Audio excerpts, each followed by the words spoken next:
Okay, Assalamualaikum warahmatullahi wabarakatuh dan selamat sejahtera. Kita sambung subtopik 10.1 bahagian yang kedua iaitu eutrofikasi. Okey, eutrofikasi ini memberi kesan seperti peningkatan pertumbuhan alga, kematian hidupan akuatik dan juga kemerosotan kualiti air. So, tiga ini adalah kesan daripada eutrofikasi. Eutrofikasi adalah satu proses, merupakan proses dalam sesuatu ekosistem air yang menjadi kaya dengan nutrien yang menyebabkan perubahan struktur ekosistem tersebut. So, eutrofikasi itu adalah satu proses dalam sesuatu ekosistem air yang menjadikan ekosistem tersebut kaya dengan nutrien. Bila kaya dengan nutrien, ia akan menyebabkan perubahan struktur ekosistem tersebut. Penggunaan baja nitrat dan fosfat secara berlebihan dalam aktiviti pertanian dan faktor lain turut menyebabkan eutrofikasi. Jadi, penggunaan baja dalam pertanian ini memberi faktor menyebabkan berlakunya eutrofikasi. Okey. Tengok macam mana eutrofikasi berlaku. Okey, yang pertama, lebihan sisa nitrat dan fosfat dialirkan oleh air hujan ke dalam tasik dan sungai. Kan bila petani beri baja kepada tumbuhan dia, okey, kemudian bila berlakunya hujan, so hujan tersebut akan membawa lebihan-lebihan baja sisa nitrat dan fosfat tersebut ke dalam tasik dan juga sungai. Jadi peningkatan nitrat dan fosfat ini akan merangsang pertumbuhan alga di tasik tersebut. Menyebabkan pertumbuhan alga dengan pesat sehingga menutup permukaan air. Jadi, keadaan ini disebut sebagai eutrofikasi. Sebab tu kita cakap tadi, eutrofikasi adalah lebihan nutrien. Nutrien apa? Nutrien nitrat dan juga fosfat. Dari mana? Dari pertanian. Keadaan ini mengurangkan penembusan cahaya matahari ke dalam air sebab di permukaan air dah dipenuhi dengan alga. Bila dipenuhi dengan alga, cahaya matahari tak akan sampai ke dasar. Tak sampai ke dasar. Kemudian, bila cahaya matahari tidak sampai di dasar kolam, kadar fotosintesis oleh tumbuhan akuatik menjadi rendah, kan? Sebab tak dapat cahaya matahari. So, macam mana nak lakukan proses fotosintesis untuk tumbuhan akuatik, tumbuhan yang di bawah ni? Menjadi rendah dan kandungan oksigen terlarut di dalam air juga menjadi rendah. Hal ini menyebabkan tumbuhan dan haiwan akuatik mati. Semakin banyak alga dan organisma akuatik mati, semakin tinggi populasi bakteria pengurai. Sebab kau ingatlah, bakteria pengurai ini dicari benda-benda yang telah mati, kan, untuk nak mereputkan dia. So, dengan bantuan bakteria pengurai. Jadi, bila banyak organisma akuatik yang mati kat sini, jadi semakin tinggi, semakin banyaklah juga populasi bakteria pengurai. Next, bakteria pengurai ini akan mengurai tumbuhan dan haiwan akuatik yang mati dengan kehadiran oksigen, menyebabkan pengurangan oksigen yang melampau di dalam air. So, bila pengurangan oksigen, ini meningkatkan tahap BOD, iaitu keperluan oksigen biokimia. Boleh ya? Bakteria pengurai dia akan uraikan tumbuhan dan haiwan akuatik yang mati dengan kehadiran oksigen. Tapi sebab dah kurang oksigen menyebabkan pengurangan oksigen yang melampau lah. Tadi dah kurang. Lepas tu digunakan oksigen untuk nak urai balik. Untuk nak urai haiwan dan tumbuhan yang mati tersebut. Jadi menyebabkan pengurangan oksigen melampau di dalam air. Jadi bila pengurangan oksigen menyebabkan BOD tinggi. Okay, BOD itu adalah Biochemical Oxygen Demand.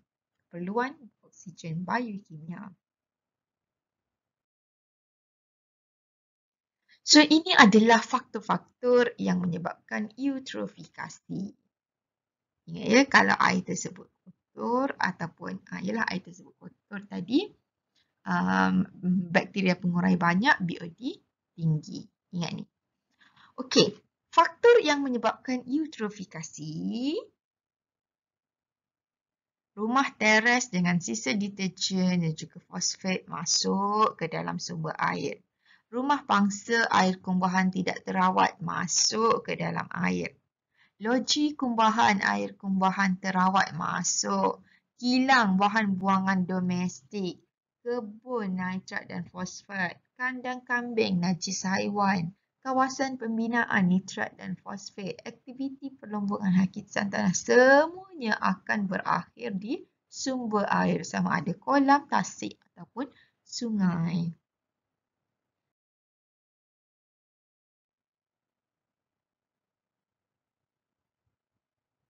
Okey, keperluan oksigen biokimia ataupun BOD adalah jumlah oksigen yang diperlukan oleh mikroorganisma seperti bakteria dan kulat untuk menguraikan bahan organik di dalam air.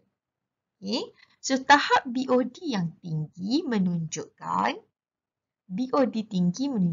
bahawa kualiti sumber air tersebut rendah dan menandakan terdapat banyak bahan organik serta mikroorganisma pengurai di dalam air. So, kalau air tersebut kualitinya rendah ataupun air tersebut kotor, BOD-nya adalah tinggi.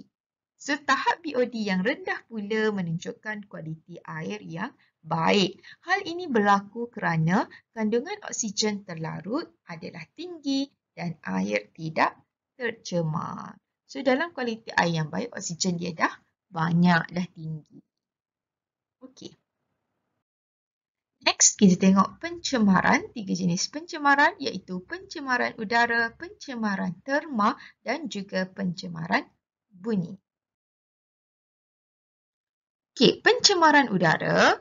Pencemaran udara terjadi apabila terdapat peningkatan bahan pencemar seperti gas, asap, debu dan habuk di dalam atmosfera sehingga menjejaskan kesihatan dan kehidupan manusia, haiwan serta tumbuhan. Ini tak ada masalah kan pencemaran udara.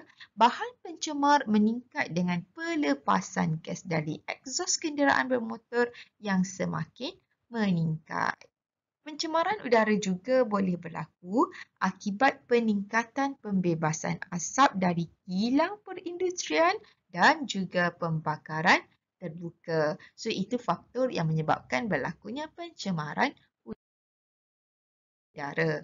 Okey, gas dari egsos kenderaan bermotor, bahan pencemar, gas nitrogen oksida, gas karbon monoksida, plumbum, asap dari jelaga, gas hidrokarbon, contohnya benzina. So, inilah bahan-bahan pencemar yang keluar, yang dibebaskan dari egsos kenderaan bermotor yang menyumbangkan kepada pencemaran udara di persekitaran. Okay, asap dari kilang perindustrian, bahan pencemarnya seperti gas sulfur dioksida, gas nitrogen oksida, debu, gas karbon monoksida, gas karbon dioksida. Pembakaran terbuka pula, bahan pencemarnya adalah seperti gas karbon dioksida, asap dan jelaga.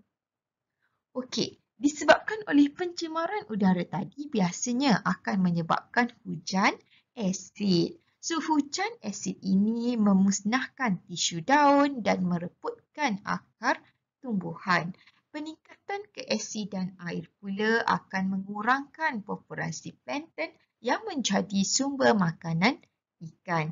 Hal ini mengganggu rantai makanan dan dapat menyebabkan kematian organisma. Hujan asid juga menyebabkan penyakit kulit dan kerosakan tisu manusia. Okay. Hujan asid ini disebabkan oleh pencemaran udara tadilah. Bila hujan akan membawa bahan-bahan pencemar tersebut bersama-sama dengan air hujan ke permukaan bumi. Jadi bila hujan tersebut terkena daun,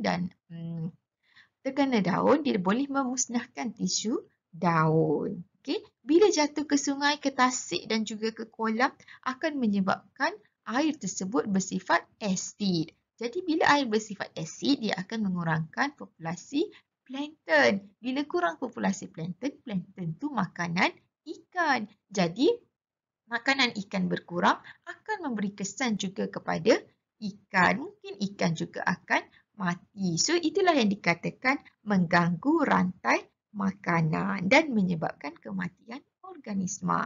Itu untuk tumbuhan dan juga haiwan. Kepada manusia pula boleh menyebabkan penyakit kulit dan kerosakan tisu. Okay, so ini adalah pembentukan hujan asid. Encik cakap tadilah, ini faktornya pembakaran bahan api fosil, perindustrian, semua-semua itulah yang akan menyebabkan gas-gas berasid berkumpul di atmosfera. Okey, ini masuk sebelum masa pembentukan hujan lagi. So, gas-gas berasid terlarut dalam air, arah tiupan angin dan hujan, kondensasi berlaku. So, berlakulah hujan. So, hujan ini sebab dia mengandungi gas-gas berasid ini, so namanya adalah hujan asid. Okey, seterusnya adalah pencemaran terma.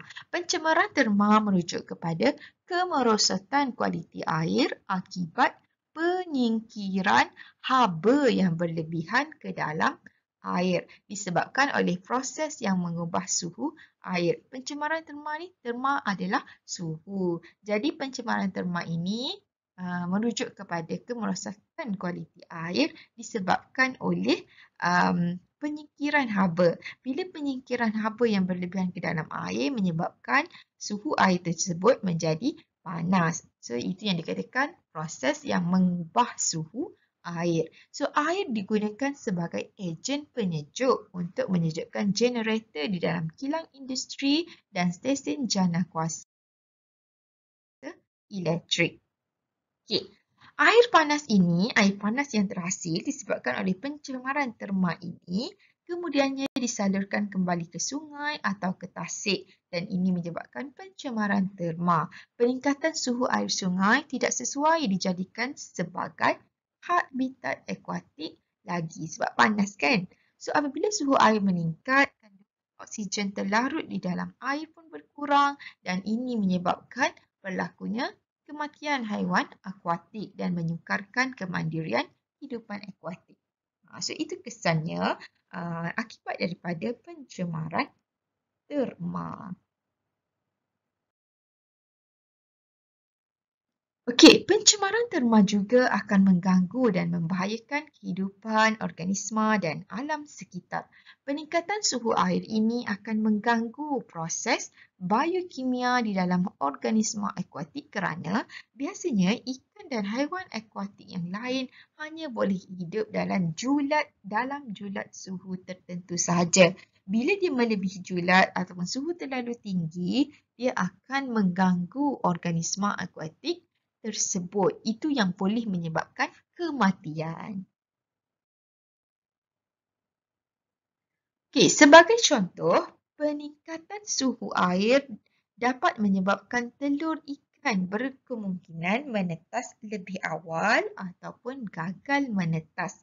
Bagi setengah spesies, peningkatan suhu air secara mendadak dapat menyebabkan kematian serta-merta. Itu yang kita tak nak. So, bagi organisma seperti alga, suhu yang lebih tinggi akan menggalakkan pertumbuhan. So, tak ada masalah. Pertumbuhan alga seterusnya meningkatkan tahap BOD air. Kaitkan balik dengan yang awal tadi. Okey, akhir sekali adalah pencemaran bunyi.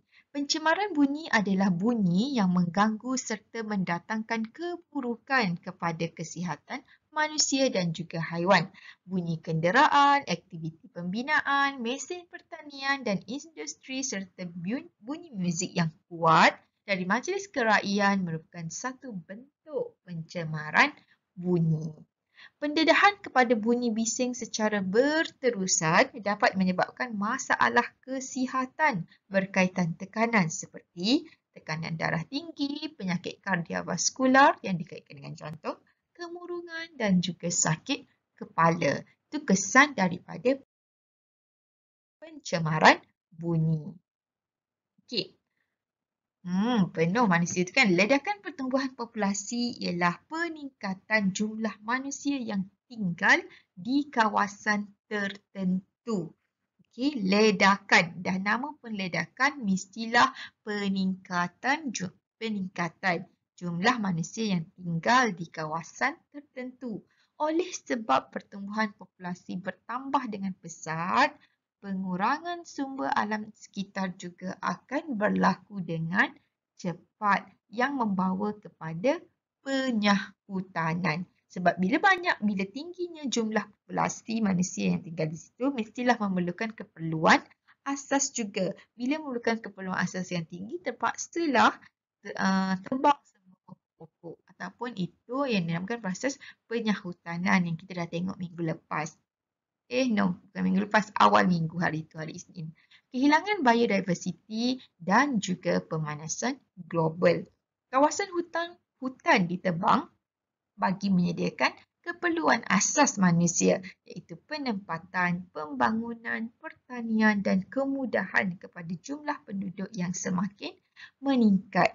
Akibat daripada aktiviti ini, organisma akan terdedah kepada pelbagai ancaman seperti masalah sumber air mentah dan bekalan air bersih. Peningkatan pencemaran serta penyakit seterusnya kepupusan kepelbagaian kehidupan. So, salah satu berlakunya pelbagai pencemaran di muka bumi ini adalah disebabkan salah satunya ledakan pertumbuhan populasi manusia. Okay.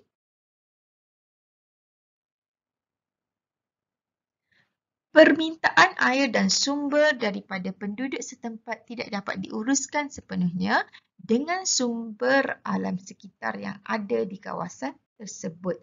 Hal ini menyebabkan pemindahan sumber dari lokasi yang jauh ke kawasan permintaan. So, selain itu, sisa kumbahan juga akan menimbulkan ancaman pencemaran. Ialah bila dah ramai kan, kepada alam sekitar. Bagi mengatasi masalah ini, teknologi rawatan air digunakan tetapi akan menyebabkan peningkatan kos sumber air termasuk air terawat. So, ini adalah kesan daripada ledakan pertumbuhan populasi manusia. Okey, sampai situ sahaja untuk subtopik 9.1. Terima kasih.